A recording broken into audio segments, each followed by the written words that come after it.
anything for the lighthouse. Lord, I owe my life to Him. You see, Jesus is the lighthouse. And from the rock to sin, and shone His light of love around me. And I really see what it wasn't for the lighthouse. Tell me where would my defeat? About how to overcome inferiority complex. How to overcome self-doubt and depression. So we have spoken on this before, but sometimes when you read something over and over again, you get something new.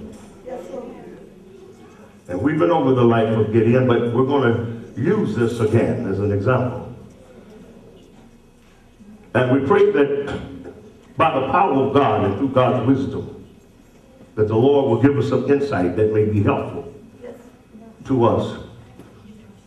One of the greatest battles in life, I've often said, and you may hear many say the same thing, is the battle of self. God help me to overcome myself. A man that can control his spirit is stronger than a strong man that can take and tear down a city. A man that can control his spirit is stronger than someone whose anger gets off out of control. At one time, I thought I was very weak because it was hard to provoke me. And I thought that I was weak until one time God showed me, son, if you had lost it, you would have done a lot of damage. And He showed me that it wasn't weakness that was keeping me from exploding. But God actually showed me, son, it was strength. And I didn't see it at first. Being an ex-street fighter and never lost a physical fight. Grew up somewhat feared with reputation. And I didn't see it that way. Taking punches and not throwing back. Taking rails but not railing back. People that I knew were not stronger than me rising up against me, and I sat there and didn't strike back on the level in which they did. And so I took it as weakness until God showed me one day that it was strength. Anybody can go off at the handle, but not everybody can control that anger and that wrath. Anybody can snap. A fool can put fear on you with a gun in his hand. But it doesn't mean he's worth being feared. But it takes someone with some type of self-control that can control their spirit. That can overcome evil with good. The spirit of a prophet is subject to a prophet. And we have to learn how to, by the power of God, we can't do it on our own, to control our spirit. To deal with sometimes our biggest enemy, self. Many times the problems we have in life are caused by the choices we make and ourselves. But then there are other times where seeds have been planted in our heart from a childhood, and the offense of others sometimes do us damage. The seed gets planted, we get bruised, and many times coming up as a young individual or going through many abuses and trials and tribulations, your self-esteem has been destroyed. It used to always amaze me how sometimes people that were so beautiful, I mean physically, good looking, walked as though they were the ugliest thing on the face of the earth, and I couldn't understand it. How could somebody so pretty think so low of themselves? It's because they have been bruised and marred and depressed and the things that they've encountered in life has stolen their self-worth. Because of things they went through. Some things may have been their fault, other things may have not been. But the end result was, I'm worthless. I'm smiling and I'm standing, but deep down inside, I don't think much of myself. And sometimes you see somebody that's even a bully, somebody that's standing strong, but somebody with insight can see that not all bullies are really bullies. Though bullying is wrong. But some people bully others to hide their fear. For the virtue. To hide their inferiority. Some people bully others because they are intimidated. And they feel as though the only way they can stand is to overpower or outdo someone else. And they think that that will cause them to feel important. And others may pat them on the shoulder, but when they get that back to themselves, they're just as miserable.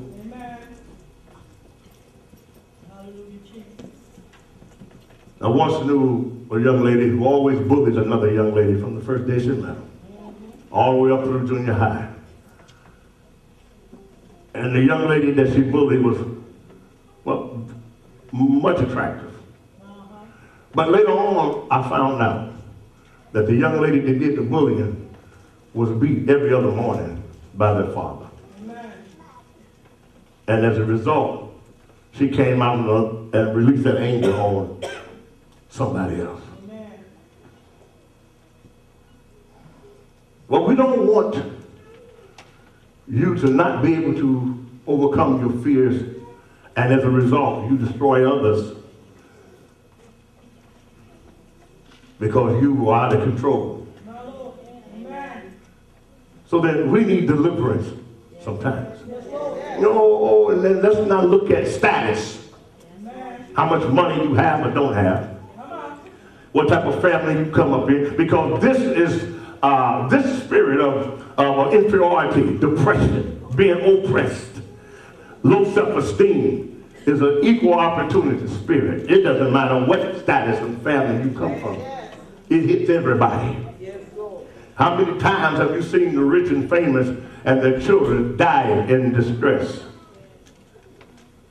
Overdose. Famous people that you would have never imagined has everybody rolling and laughing commit suicide. People whom you least expect, lives are miserable. Oh, this spirit, this self-esteem, this I feel a virtue. It's the reason for a lot of things. But we don't need it. You need to understand who you are and where you stand with God. And until you understand who you are and where you stand with God in life, you cannot successfully live. Because you will be the individual that says, whatever happens, happens. I'll take whatever comes. And if that's the way you are, and if that's how you think, then don't complain when whatever comes. You must understand your self-worth. That's not pride. I'm not talking about being proud. But I'm talking about understanding that you are worth something. Your life means something to God. It means so much to God that He gave His only begotten Son to die for you. And to say that you are worthless is no good. To have anybody tell you you are worthless and you know that you're striving to be is no good. Now, you got some people that are low down, don't get me wrong. I'm not talking about those that are low down, they don't mind being low down. But I'm talking to you that sometimes don't like the way you feel. You don't like the way you're thinking. You wake up in the morning and you're heavy. You look in the mirror and you say, who are you? What am I doing? And no matter how you seem to achieve, you still think bad deep down inside. You feel less than. So you put on your mask before you go out that day, and you wear that mask. But when you're by yourself, you take it off. And sometimes you're caught in situations where the mask comes off unexpectedly. You get caught up in a situation, a confrontation or something catches you by surprise, and the real you comes out. You ever seen somebody you thought was hard and strong, and all of a sudden they got caught up in a situation, and you saw the softness and the humility of their heart, and you said, I never knew they were like that.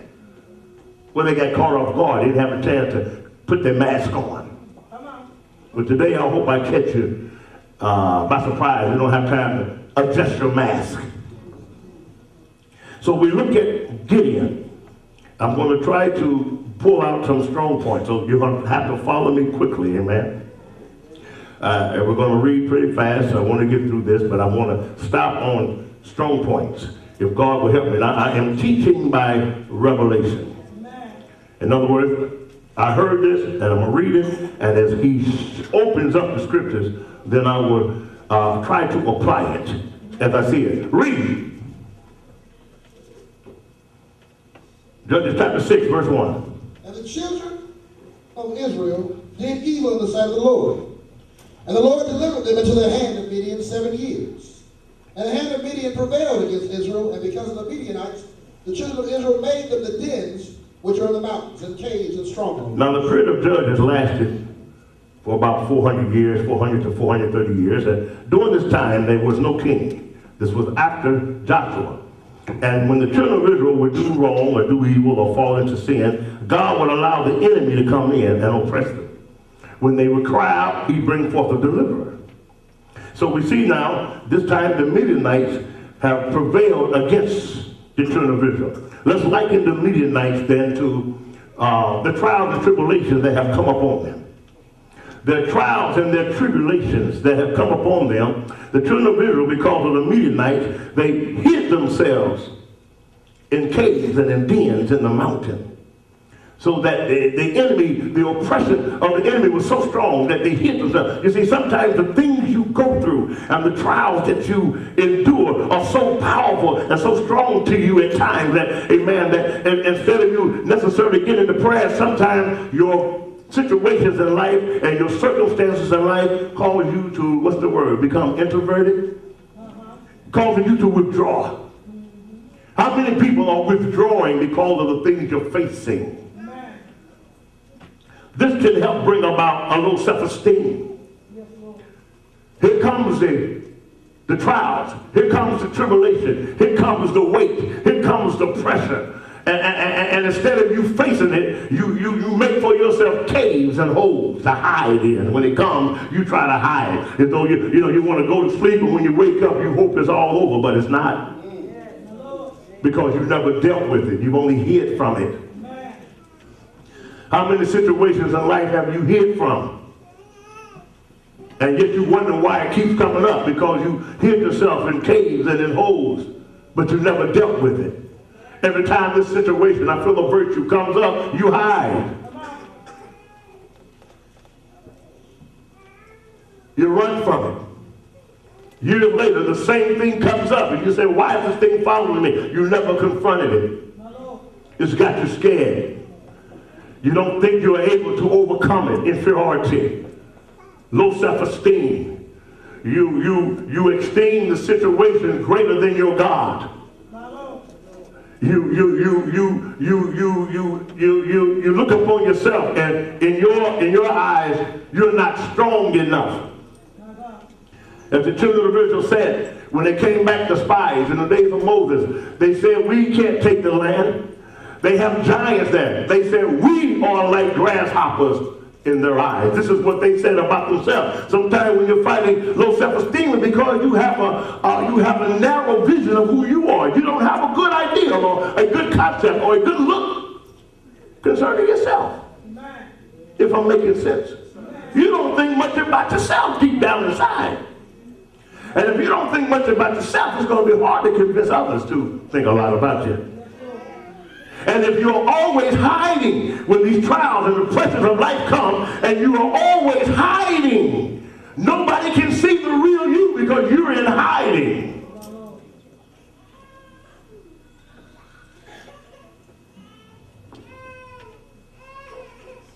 And they hid themselves in caves and strongholds. We develop strongholds in the wrong places, when Christ should be our stronghold. Sometimes we take a stronghold on that which is against us. A stronghold on fear, a stronghold on doubt, a stronghold on that sin that easily besets us. We allow the enemy to get a stronghold on us instead of us building up a stronghold against him. It's like having your conscience seared with a hot iron. You don't want to lock yourself in with the enemy. You don't want to lock yourself in with fear and doubt. Verse 3, read. And so it was, when Israel had sown, that the Midianites came up, and the Amalekites, and the children of the east, even they came up against them. And they encamped against them, and destroyed the increase of the earth, till thou come to Gaza, and left no sustenance for Israel, neither sheep, nor ox, nor ass. They waited until they sown the harvest, and the harvest came forth. And when it was time to reap the blessings and the benefits, the enemy would come. You see, right when you think you've got it made and you think you're strong and you're ready to go forward, then that enemy will come with that inferiority, with that fear, and stop you from going forward. He'll come and try to hinder you. And then many of us develop the attitude that no matter how hard I try to go forward, something's always stopping me.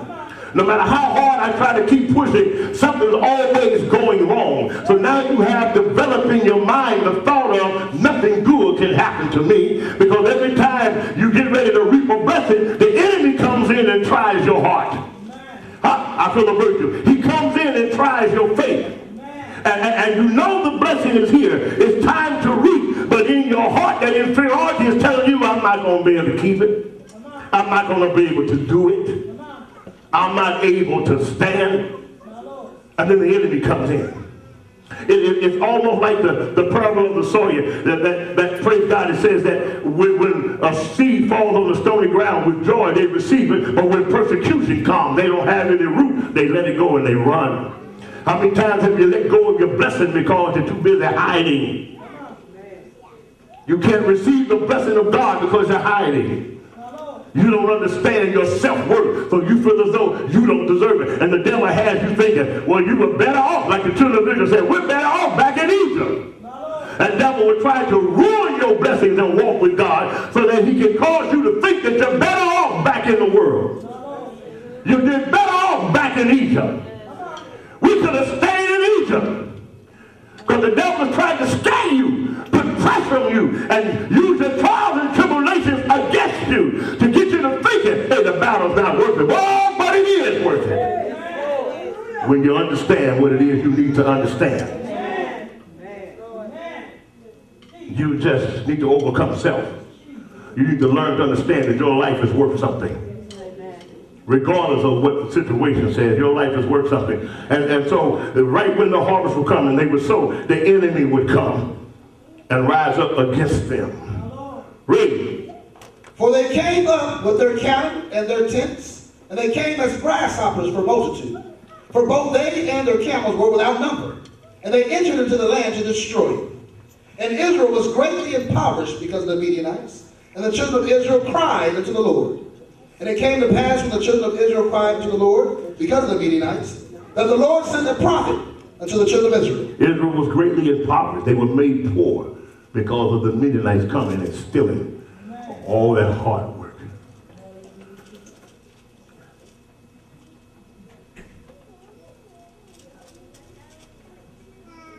Many saints are made impoverished because of the things you're going through.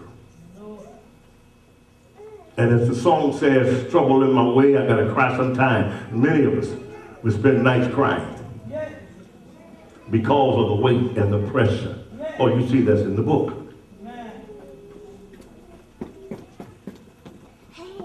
But this time they began to cry out unto the Lord. You see, when you really get tired of that thing messing with you, when you really get tired of beating yourself up, being put down, When you really get tired of having a low self-esteem, getting tired of feeling depressed, getting tired of being oppressed, held down by the enemy situation, when you really get tired of the crude remarks of other people, when you really get tired knowing you are a saint of God, but yet you're not living victoriously, when you really get tired of waking up feeling miserable with the Holy Ghost in you, then you will cry out. Then you will cry to the Lord. And that's the reason why he allowed that fire to increase, so that you can cry out. You can realize you can't do it by yourself. Oh, but when the poor man cried, the Lord will hear. And then they began to cry out. Why did they cry out? Because they were tired of their sin. They were tired of their rebellion. And finally they realized the way they were walking and talking and thinking was not edifying. And amen. So they said, I don't want this anymore. So I have to turn to him that can fix it. You're going to keep a low self-esteem until you get tired of it. You're going to keep making excuses, pointing the finger at others, blaming life situations until you get tired of it. And start taking a good look at yourself. And sometimes things are not your fault, but you have to deal with it. Either it's going to destroy you or you're going to overcome it. And when you really get tired of it, and you say you love God, and if you're a sinner and you really get tired of it, you heard the expression, you done tried everything else, try the real God. You're going to cry out and say, Lord. And he will hear your cry. He'll hear that cry of a broken heart, of a contrite spirit. Instead of striking out at others, how about crying out to God? And the children of Israel cried out. Now, don't get me wrong. You don't think God loves you? They were in bondage right now because of them. They brought this upon themselves. Leaving it in this textual setting. I'm applying it to your life, but they brought this upon themselves. But when they realized that, hey, doing it their way wasn't edifying, they cried out.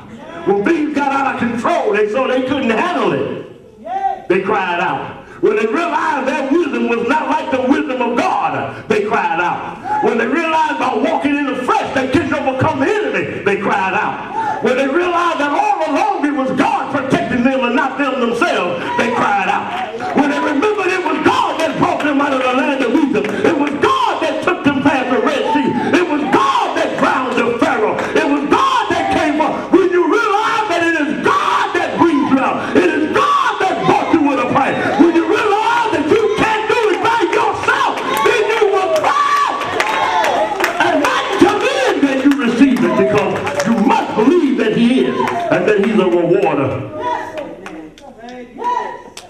I feel a virtue. And sometimes you cry out because now your pride is being broken. Your flesh is being tormented. But you got to let it go because it ain't working. So in pain and agony, no, you don't want to break, but you see you have to. Lord! Your pride is being knocked down. And what you're really saying is, Lord! Lord, I'm feeling kind of ashamed, but help me! Help me! I can't live like this anymore! I'm tired of feeling this away! Don't let me lie to myself.